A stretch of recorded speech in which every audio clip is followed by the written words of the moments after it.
What's up, duders? Time for your daily dose of internet madness. Okay, deep breath. Let's get into this. This story has layers. I secretly don't want kids, but my husband thinks we're trying. I've lurked here for years, watching strangers sort their lives into neat boxes. Ida, true OffMyChest, relationship advice, like emotional recycling bins. I never thought I'd be one of the ones writing a long confession into the void, but here we are. I guess I'm hoping the anonymity will make me braver. My name's Ellie, fake, obviously, and I'm 32. My husband, Grant, is 34. We've been married 5 years, together for 8, and for most of that time, whenever anyone asked whether we planned to have kids, we'd exchange polite little smiles and say, someday. Like someday was a country you could buy tickets to, and we were just saving up for the airfare. But for Grant, someday quietly, subtly, imperceptibly shifted into soon. And for me, someday turned into I don't think so. The realization didn't come from a dramatic moment. There was no crying baby on an airplane convincing me to run screaming into sterilization. It was more like a slow erosion, tiny grains of doubt wearing away the cliffside of my previous certainty. I'd always assumed I would have kids. It was the default. You grow up, find someone, get married, create smaller humans, teach them to be good adults, repeat. Like generational sourdough starter. But then my career really started taking off. I got promoted, then promoted again.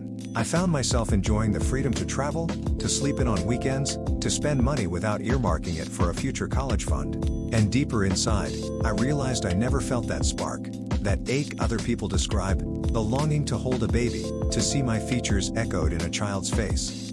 But I didn't say anything. Not at first. Maybe I was scared of the words. Maybe I worried that saying them out loud would make them real or irreversible.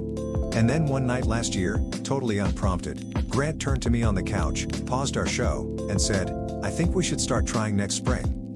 Just like that, with the same casual tone someone might use to say, we should repaint the bathroom. He squeezed my hand, so gentle and eager, and I felt something inside me freeze, not break, not crack, just stop, like a snow globe right after it's been shaken. I'm excited, he said. I think you'll be an amazing mom. Those words were a cage. Not because of him, he's loving and kind and thoughtful and patient, but because they were full of expectation, and I knew I couldn't meet it. But I didn't say no. I didn't say anything except, maybe. Let's talk about it. We didn't talk about it. Spring came, and one quiet evening in April, he looked at me with that warm, good husband smile and said, I think we should officially start trying. And I nodded. I nodded because I wanted him to stay happy. I nodded because I couldn't bear the image of hurting him. I nodded because I thought maybe, I'd change my mind. Maybe some maternal switch would flip inside me. Maybe wanting to want a child would somehow become actually wanting one. That's a lie we tell ourselves sometimes, the idea that proximity to the expected path will magically produce desire. We started trying, which is to say, he carefully tracked my cycle and recommended timing, and I took the prenatal vitamins he set by my water bottle every morning. But here's the truth, the part I haven't told him and desperately hope he never finds on here. I'm still on birth control. Not the obvious kind. No pills rattling in a bottle, no tiny pack in a drawer, a discreet implant I got before we married. He thinks I had it removed 2 years ago, because that's what I said when we started having the someday discussions in earnest. Every time he says, maybe this is the month, something inside me curls inward. I tried to bring it up once. I didn't confess. God, no. But I tried to gently question whether he was sure. He brushed it off with optimism, with joy. We'll be great parents, he said. You'll see. He dreams of coaching Little League and teaching a kid to ride a bike and packing lunches in tiny colorful containers. I dream of quiet mornings on the balcony with a cup of coffee and a novel, knowing my life is entirely my own. And it's not like he rails against child-free people. He doesn't judge anyone else's choice. He just, really, deeply wants to be a dad. It's woven into him the way my resistance is woven into me.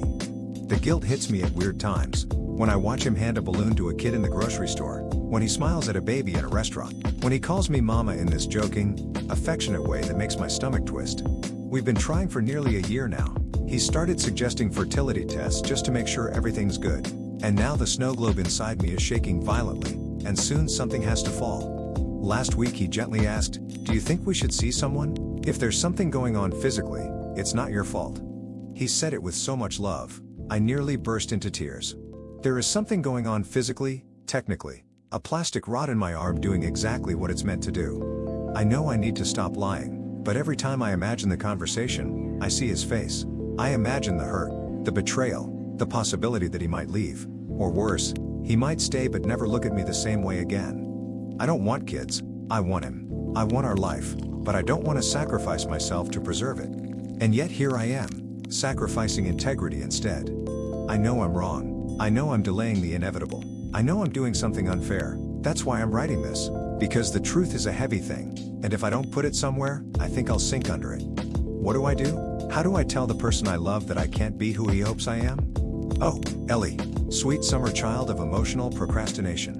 Look, I feel for her, really. But this right here, this is like letting your house burn for an aesthetic candle moment. If you're reading this and clutching your pearls, unclutch them. We're all messy. Still, may the gods of communication grant her courage because oof. Update. A lot has happened. Enough that typing this feels like walking back into a room I set on fire by accident. I finally told him.